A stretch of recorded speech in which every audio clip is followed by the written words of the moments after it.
Welcome back, chess fans! Like this video and subscribe for more thrilling games. Pawn to c4. I played pawn to f5 to challenge black's control of the kingside and prepare to develop my pieces. The move also opens up the f-file for my rook to potentially use later, creating a pawn storm on the kingside. Knight to f3. Knight to f6. Preparing to develop the kingside pieces and controlling the pawn to f4 square, pawn to g3 is a solid choice in the Huisl variation of the Dutch defense, supporting the central pawn structure and setting up for potential pawn breaks on the queenside. Pawn to e6. Bishop to g2 is best. This defends a rook on hone. This develops a bishop. This fianchettos the bishop by putting it on a powerful diagonal. Pawn to d6.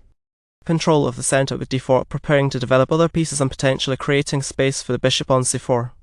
Preparing to develop the rest of the pieces, controlling the centre with the pawn on f4 and supporting the pawn on pawn to c4 with the bishop on s7, setting up for potential pawn breaks on the queenside. Developing the knight to a strong central square, supporting the pawn on pawn to c4 and preparing to control the pawn to d5 square, while also eyeing the pawn to f5 pawn and potentially creating a pin on the pawn to f7 knight. Kingside castle. Kingside castle is the best move. Knight to e4 is the best move. I played knight captures on e4 to challenge Sergey's pawn structure and gain a strong initiative. The move pins Sergey's knight, forcing him to respond to the pin, while also opening lines for my rooks to potentially attack his position. Pawn captures on e4. Knight to d2 is the best move. Pawn to d5 is best. This offers a trade. Preparing to develop the kingside pieces and control the centre with the pawn, pawn to f3 also pins the knight on c6, making it harder for black to play, and c6, and prepares to potentially play pawn to d4 in the future. Knight to c6. Pawn captures on e4 is excellent. This is a trade. Pawn to e3 is best. This defends a pawn on d4. Rook captures on f1, check is best. This is a trade. King captures on f1 is excellent. Knight captures on f1 is best. Pawn captures on c4 is best. This is a trade. Knight to f3. Pawn to b5 is the best move. Bishop to e3 is best. This develops a bishop. Pawn to a6 is the best move. Pawn to a4 is the best move. Bishop to b7 is best. This defends the knight and rook on c6 and e8. This develops a bishop. This fianchettos the bishop by putting it on a powerful diagonal. Pawn to b3 is the best move. Pawn to c3 is best. Queen to d3 pins the black knight on c6, preparing to develop the rest of the queenside pieces and putting pressure on the black position. Knight to b4. I played queen captures on c3 to take advantage of the pin on the knight, forces Sergey to recapture with a potentially weakened pawn structure, while also preparing to develop the rest of my pieces and control the centre of the board. I played bishop captures on e4 to take advantage of the pin on the knight, attacking Sergey's bishop and preparing to develop the rest of my pieces. This move also opens up the f-file for my rook to potentially use later. Developing the bishop to a strong central square, preparing to control the pawn to d5 square and potentially putting pressure on black's position. Queen to d8 is best. This defends a pawn on c7. Queen to e3. Queen to d5 is best. This defends a bishop pawn and pawn on f4, b5 and e6. Preparing to develop the queenside pawns and control the pawn to d5 square, rook to c1 supports the central pawn structure and prepares to potentially push d4, putting pressure on black's position. Pawn to c5 is good. This offers a trade. Knight to s6 is best. This defends a pawn on c7. Bishop captures on b4.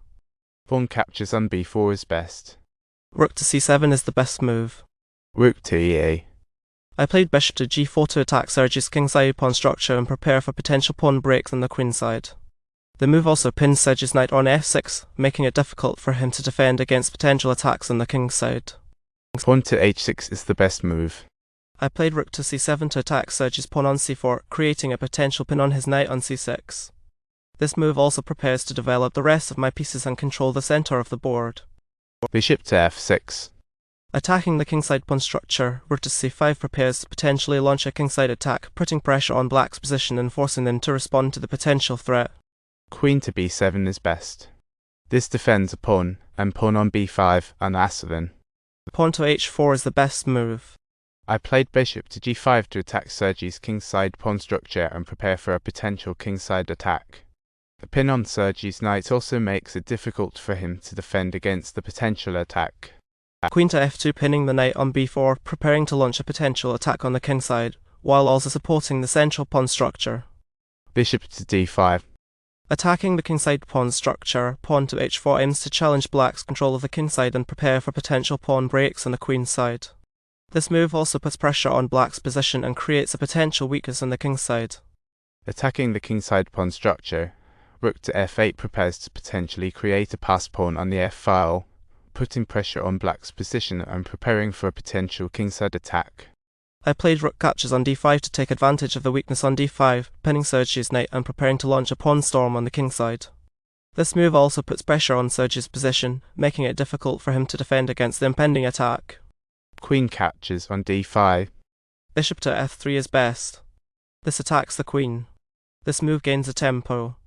Rook captures on f3 is the best move. Knight captures on f3 is the best move. Bishop to f6. Queen to e3 is best. Attacking the kingside pawn structure, preparing to launch a kingside attack, and putting pressure on black's position, specifically the kingside pawns and the pawn to d5 pawn, which is a key strategic point. Queen to d3 pins the black knight on c6, preparing to launch a potential attack on the kingside. This move also supports the central pawn structure and prepares to develop the rest of the queenside pieces. I played pawn captures on h4 to challenge Sergey's pawn structure and create a potential weakness on the kingside. The move also pins the knight on g7, making it difficult for him to attack my king. Queen to g6 check.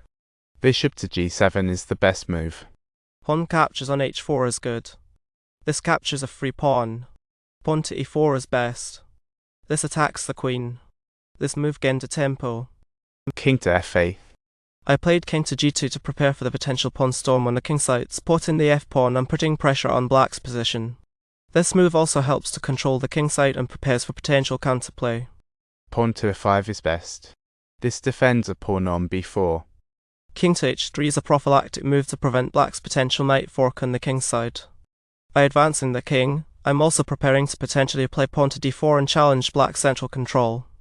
Queen to c6. Pawn to e4 is the best move. Queen to c8 is excellent.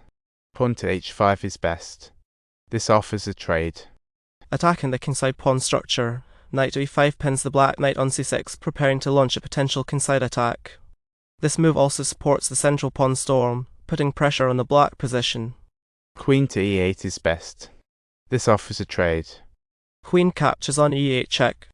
King captures on e8. Knight to f3.